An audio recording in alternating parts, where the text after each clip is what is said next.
नमस्कार दोस्तों, मैं हूं आपके साथ अरफाज और आज हम बात करेंगे बिहार और देश की 50 बड़ी खबरों की। लेकिन उससे पहले अगर आपने अभी तक मेरे इस चैनल को सब्सक्राइब नहीं किया है तो सब्सक्राइब करके बेल आइकन को ऑल पे सेट कर दीजिए ताकि कल के आने वाली वीडियो सबसे पहले आप तक पहुंचे। तो चलिए एक नज़र आज की ब्रेकिंग न्यूज पर। भाजपा अध्यक्ष बनने के बाद पहली बार बिहार विधानसभा पहुंचे नितिन नवीन। हंगामे के बाद विपक्ष का वॉकआउट। सदन में बीजेपी विधायक मैथिली ठाकुर ने अपने ही सरकार पर उठाए सवाल, कहा मैं इस जवाब से संतुष्ट नहीं हूं।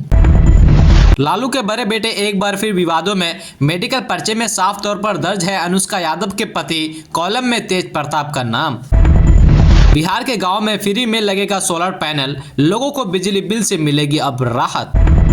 दरभंगा के बहादुरपुर थाना क्षेत्र में ट्यूशन पढ़ाने वाले शिक्षक विजय पासवान पर 12वीं कक्षा की छात्रा के साथ शादी का झांसा देकर दुष्कर्म करने का आरोप लगा है। पीड़िता की नानी की शिकायत पर प्राथमिकता दर्ज की गई है। पुलिस ने त्वरित कार्रवाई करते हुए आरोप को गिरफ्तार कर लिया है। बिहार विधानसभा का बजट सत्र। पटना में नीट छात्रा और दरभंगा में रेप केस मामले पर विपक्षी सदस्यों ने किया हंगामा, सीएम से मांगा जवाब। भौजाई बोलेगी तो देवर का काम है बोलना। नीतीश और राबड़ी की जुबानी जंग पर जेडीयू का पलटवार। बिहार में सियासी पारा हाई पर है। दिल्ली में ई रिक्शा पर लगेगा सख्त नियमों का ब्रेक। आपकी सुरक्षा और ड्राइवर की कमाई दोनों पर सरकार की नई नजर। ऑटो चालकों की हड़ताल से छात्रों का भविष्य दांव पर। नगर निगम के टैंकर पर लद कर परीक्षा देने पहुंचे परीक्षार्थी। पीएम मोदी 14 फरवरी को असम में इमरजेंसी लैंडिंग फील्ड का करेंगे उद्घाटन। राफेल सुखोई दिखाएंगे ताकत। दोस्तों अब बात करते हैं कि बीजेपी के प्रदेश अध्यक्ष बनने के बाद बांकीपुर विधायक नितिन नवीन मंगलवार को पहली बार बिहार विधानसभा पहुंचे। उनके आगमन पर सत्तारूढ़ एनडीए विधायकों ने गर्मजोशी से स्वागत किया। विधानसभा अध्यक्ष ने भी उन्हें बधाई देते हुए सदन में उनका अभिनंदन किया। नितिन नवीन की मौजूदगी से सत्ता पक्ष में उत्साह और सक्रिय साफ नजर आई। प्रदेश अध्यक्ष बनने के बाद नितिन नवीन की यह पहली विधानसभा उपस्थिति राजनीतिक रूप में अहम मानी जा रही है। मुख्य द्वार पर सत्तारूढ़ दल के सचेतकों ने उनका स्वागत किया और फिर उन्हें सदन में लाया गया। पार्टी के भीतर संगठनात्मक मजबूती और समन्वय का संदेश इस मौके पर स्पष्ट दिखा है। दोस्तों अब बात करते हैं कि कांग्रेस ने लोकसभा स्पीकर ओम बिरला के खिलाफ अविश्वास प्रस्ताव को नोटिस दिया है। पार्टी ने लोकसभा महासचिव को नोटिस सौंपा है। इस पर 118 सांसदों का साइन है। नेता प्रतिपक्ष राहुल गांधी ने हस्ताक्षर नहीं किया। कांग्रेस सूत्रों का कहना है कि पार्लियामेंट डेमोक्रेसी में लोप के लिए स्पीकर को हटाने की पिटीशन पर साइन करना सही नहीं है। नियम 94C के तहत कांग्रेस ने यह प्रस्ताव लाया है। लोकसभा सचिवालय के हवाले से खबर है कि अविश्वास प्रस्ताव का नोटिस मिल गया है। नियमों के अनुसार इसका आकलन करके आगे के कदम उठाए जाएंगे। लोकसभा स्पीकर ओम बिरला के खिलाफ विपक्षी पार्टियों द्वारा अविश्वास प्रस्ताव लाने पर संसदीय कार्य मंत्री किरण रिजिजू ने कहा कि इससे कोई फर्क नहीं पड़ता है, वे प्रस्ताव ला सकते हैं लेकिन उनके पास संख्या नहीं है। उन्होंने स्पीकर के पद का अपमान किया और अधिकारियों के टेबल पर चढ़ गए। हम स्पीकर से कार्रवाई करने के लिए कह सकते हैं, मैं स्पीकर से किसी खास कार्रवाई के लिए नहीं कह रहा हूँ। दोस्तों अब बात करते हैं कि राज्य में किसानों की डिजिटल पहचान देने के उद्देश्य से चल रहे फार्मर रजिस्ट्री महाअभियान के तीसरे चरण की अवधि बढ़ गई है। पहले यह अभियान 2 फरवरी से तय समय तक चलाना था, लेकिन किसानों की सुविधा को देखते हुए अब 11 फरवरी तक निःशुल्क रजिस्ट्रेशन कराया जा सकेगा। सरकार का लक्ष्य है कि अधिक से अधिक किसान इस डिजिटल व्यवस्था से जुड़ सकेंगे। इस महाअभियान के तहत पूरे राज्य में मिशन मोड में फार्मर रजिस्ट्री का कार्य किया जा रहा है। जिला से लेकर पंचायत स्तर तक कृषि और राजस्व विभाग की टीमें सक्रिय है ताकि किसी भी किसान को फार्मर आईडी बनाने में परेशानी न हो और वह सरकारी योजनाओं से वंचित न रह सके। दोस्तों आप बात करते हैं कि विधानसभा के बजट सत्र के दौरान एक बार फिर सरकारी अस्पतालों की दयनीय हालात चर्चा के केंद्र में आ गई है। इस बार यह मुद्दा युवा विधायक और प्रसिद्ध लोक गायिका मैथिली ठाकुर ने पूरे जोर शोर से उठाया है। प्रश्नकाल के दौरान उन्होंने अपने निर्वाचन क्षेत्र के अस्पताल की खराब स्थिति का जिक्र करते हुए सरकार के खिलाफ जवाब को सिरे से खारिज कर दिया है। उनका कहना था कि कागजों पर हालात भले ही ठीक बताए जा रहे हो, लेकिन जमीनी स्तर पर सच्चाई बिल्कुल अलग है। मैथिली ठाकुर ने बताया कि उनके इलाके में अस्पताल की इमारतें इतनी जर्जर हो चुकी है कि किसी भी समय बड़ा हादसा हो सकता है। उन्होंने कहा कि छत से लगातार प्लास्टर गिर रहा है, दीवारों में गहरी दरारें और बरसात में वार्डों में पानी टपकता है। इसके बावजूद वहां मरीजों का इलाज किया जा रहा है, गर्भवती महिलाओं को भर्ती किया जाता है और बच्चों को रखा जाता है। यह बिल्कुल ही लोगों की जान के साथ खिलवाड़ है।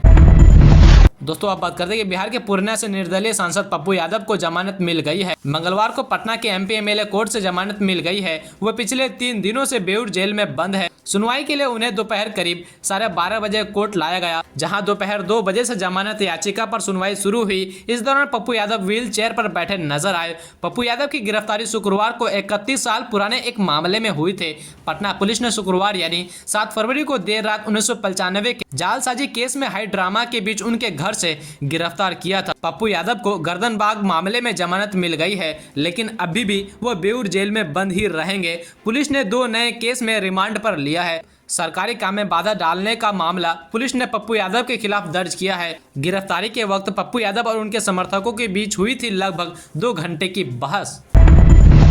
दोस्तों आप बात करते हैं कि बिहार विधानसभा में विपक्ष के नेता और आरजेडी के राष्ट्रीय कार्यकारी अध्यक्ष तेजस्वी यादव ने मंगलवार को कानून व्यवस्था को लेकर सरकार पर जोरदार निशाना साधा। उन्होंने नीतीश कुमार को कमजोर मुख्यमंत्री तक बता दिया। आरजेडी नेता तेजस्वी यादव ने मीडिया से चर्चा करते हुए कहा कि बिहार में लगातार अपराध की घटनाओं में वृद्धि हो रही है। खासकर छोटी बच्चियों के साथ सामूहिक दुष्कर्म की घटनाएं भी तेजी से बढ़ रही है। नीट परीक्षा की तैयारी कर रही छात्रा की मौत का मामला ठंडा ही नहीं हुआ कि दरभंगा में बच्ची के साथ दुष्कर्म का मामला सामने आया। तेजस्वी यादव का कहना है कि हमारे बिहार में बहुत ही अपराध बढ़ रहे हैं, पर इस पर मुख्यमंत्री का कोई ध्यान नहीं है। वो बस अपनी मौज मस्ती में जीते हैं। दोस्तों आप बात करते हैं कि बिहार के ग्रामीण इलाकों में गरीब और वंचित परिवारों के लिए बड़ी राहत की खबर है। अब कुटीर ज्योति सरणी के बिजली उपभोक्ताओं की छत पर 1.1 किलोवाट क्षमता का रूफटॉप सोलर पैनल पूरी तरह मुफ्त लगाया जाएगा। उपभोक्ताओं की सहमति मिलने के बाद उनके घर की छत पर सोलर पैनल स्थापित किए जाएंगे। इसके लिए उपभोक्ताओं से कोई भी शुल्क नहीं लिया जाएगा। इस योजना का मकसद ग्रामीण गरीब परिवारों को बिजली के मामले में आत्मनिर्भर बनना है। सोलर पैनल लगाने के बाद घरेलू बिजली जरूरतों को पूरा करना आसान होगा। साथ ही हर महीने आने वाले बिजली बिल से भी राहत मिलेगी। सरकार का लक्ष्य है कि ग्रामीण क्षेत्रों में स्वच्छ और नवीकरणीय ऊर्जा का अधिक से अधिक इस्तेमाल हो। इंजीनियरों ने बताया कि सोलर ऊर्जा भविष्य की जरूरत है। इससे न केवल पर्यावरण को लाभ होगा, बल्कि उपभोक्ताओं को लंबे समय तक सुरक्षित और टिकाऊ बिजली मिलेगी। सोलर पैनल से प्रदूषण भी नहीं होगा, जिससे पर्यावरण संरक्षण और बढ़ावा मिलेगा। दोस्तों आप बात करते हैं कि बिहार की राजनीति में इन दिनों तेज प्रताप यादव एक बार फिर चर्चा का केंद्र बना हुआ है। हाल ही में अनुष्का यादव को लेकर छिड़ा विवाद अब एक नया मोड़ ले चुका है। बिहार तक के पास लगी एक एक्सक्लूसिव अल्ट्रासाउंड रिपोर्ट ने इस मामले में सनसनी मचा दी है। पिछले कुछ दिनों से यह चर्चा जोरों शोरों से पकड़ चुका था कि अनुष्का यादव को बेटी हुई है। इस मुद्दे ने तब तूल पकड़ लिया जब बिहार के पूर्व मुख्यमंत्री जीतन राम मांझी ने एक ट्वीट करके तेज प्रताप यादव और अनुष्का यादव को बेटी की प्राप्ति पर बधाई दे दी है। हालांकि मांझी ने कुछ ही समय बाद अपना यह ट्वीट डिलीट कर दिया था। विवाद बढ़ता देख तेज प्रताप यादव ने प्रेस कॉन्फ्रेंस की। उन्होंने कड़े शब्दों में इन खबरों का खंडन किया और कहा कि उनका अनुष्का यादव से कोई संबंध नहीं है। उन्होंने इस पूरे मामले को साजिश करार देते हुए आरोपों को सिरे से खारिज कर दिया है।